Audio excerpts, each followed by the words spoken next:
Mabilisang balitaan, komprehensibo at totoo sa loob ng 1 minuto. Simula na ang Diskurso Tidbits. Dating DPWH Chief Manuel Bonoan nangakong babalik sa Feb 15. Parang napanood na namin yan.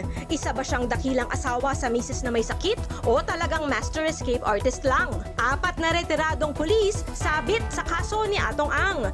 Bigatin pala talaga si Ang.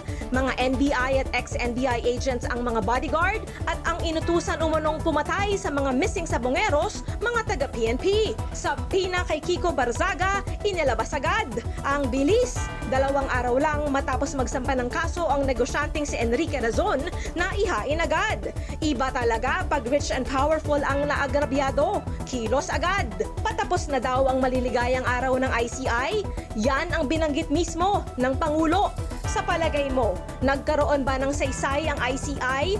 Balitang mabilis, komprehensibo at totoo. Yan ang Diskurso Tidbits.